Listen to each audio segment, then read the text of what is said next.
Canada HR News on September 18, 2023. I'm Elena Bobireva. In today's episode, we talk about Canada's support for skilled trades, HR policy changes in the military to attract new recruits, features of some of the best benefit programs in Canada, and other topics. Stay with us to get the latest HR updates.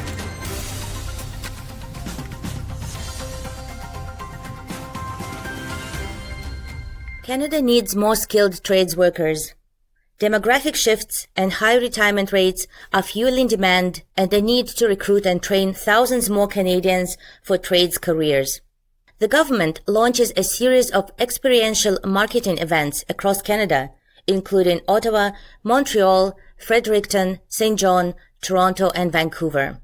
Interactive exhibits allow individuals to learn about different skilled trades careers, find in-demand trades in their province or territory, and discover the steps it takes to become a skilled trades worker. The exhibit focuses on creating an in-person and immersive experience. There are several Red Seal trades that have solid employment outlooks over the 2022-2024 period. They include cabinet makers, carpenters, cooks, industrial mechanics or millwrights, tower crane operators, gas fitters, and other. The Government of Canada offers direct financial support to apprentices in the Red Seal trades, and supports are available for employers to hire new first-year apprentices.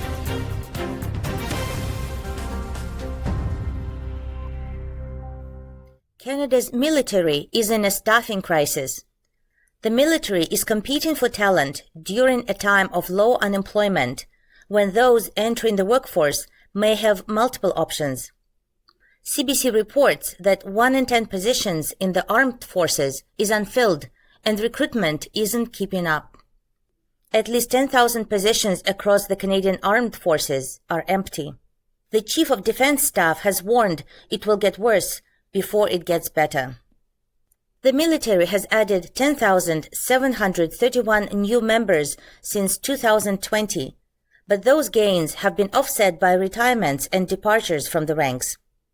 In spite of sign-in bonuses of up to $20,000 based on a candidate's qualifications, the forces have been unable to replace members who leave. The military has introduced relaxed rules for service terms and appearance, allowing longer hair and facial hair as strategies it hopes will help recruit and retain members.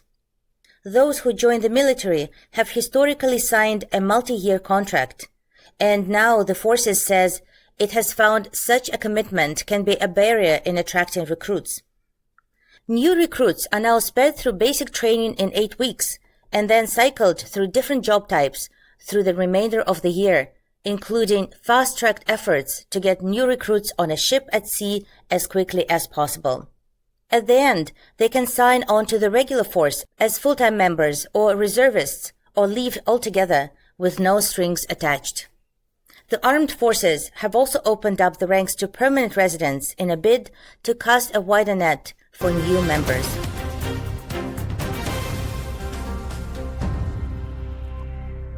HR Director magazine released top benefit programs provided by employers in Canada for 2023.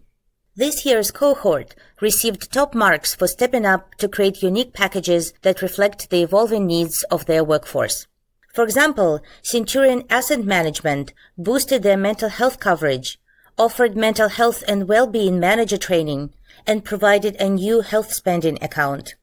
As interest rates and the cost of living began to climb, Centurion Asset Management rebranded its weekly Wellness Wednesday initiative to an overarching theme of well-being to help employees with stress by providing financial tips and advice. Employees also receive compensation for home office setup. Another winner, SimCorp, prioritizes its employees' needs by consulting them through various communication channels before making any changes to its benefit plans, an effort resulting in a high overall employee satisfaction rate. According to the HR Director survey, employee respondents prefer personalized benefits with a wish list of nice-to-haves, which include cultural or religious days off, naturopathic care, cell phone and home internet stipend, 4-day work week, birthdays off, pet insurance and pet care benefit, employer-assisted housing or housing allowance, laser eye surgery coverage, CareCore benefits beyond retirement, and better support for working parents. Staying with the benefit topic, Walmart Canada has announced they will invest $50 million over the next 5 years in employee career-driven learning and development offered through programs at top-tier schools across Canada. Walmart will cover the cost of tuition, books, and course fees for associates through its Live Better You, LBU, education program. The course offerings were curated based on the new and future needs of the business. Some offerings include growth accelerators such as English as a second language, French as a second language, and GED courses. In-demand courses and certificates such as project management, data analytics, omni-retail, e-commerce, business communication and strategy. And degrees and licensing for pharmacy technicians and opticians, with more programs to come. The retailer wants to ensure associates are trained and equipped with the skills of the future so they stay and grow with Walmart Canada. All eligible permanent, part-time, full-time, and salaried Walmart Canada associates can apply to LBU. In provincial updates, the Nova Scotia government has purchased a motel to house healthcare workers recruited to work on the province's South Shore. The move is meant to help alleviate housing shortages and will see the province convert the former Wheelhouse Motel in Lunenburg into mixed-income housing. The site is to include up to 12 one-bedroom units along with 6 townhouses suitable for families, with rent to be based on income. Nova Scotia says healthcare workers will be given priority to rent the units, followed by skilled trades professionals.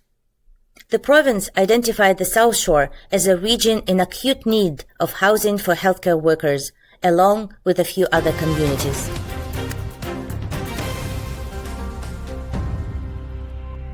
In Ontario, starting on January 1st, 2024, under the Employment Standards Act, temporary help agencies and recruiters are required to hold a license to operate. Clients are prohibited from using the services of a temporary help agency or recruiters unless they hold a license. The licensing requirements apply to temporary help agencies and the recruiters, in which a recruiter is any person who, for a fee, finds or attempts to find employment in Ontario for prospective employees.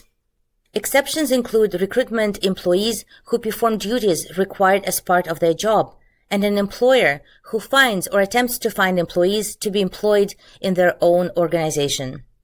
Temporary help agencies and recruiters can apply for a license starting July 2023, and they are prohibited from operating without a license starting January 1st next year.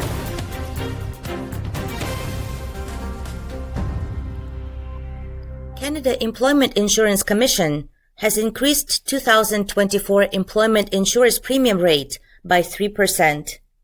The rate is set to generate enough premium revenue to cover EI expenses over the next 7 years and eliminate any cumulative surplus or deficit in the EI operating fund.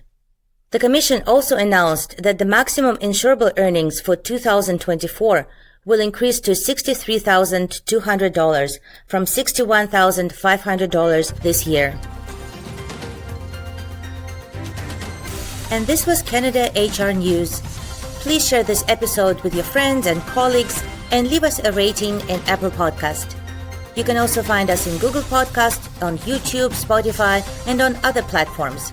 For more information on the topics discussed today, see the episode description and connect with us on X at CAD HR News and LinkedIn at Canada HR News Podcast.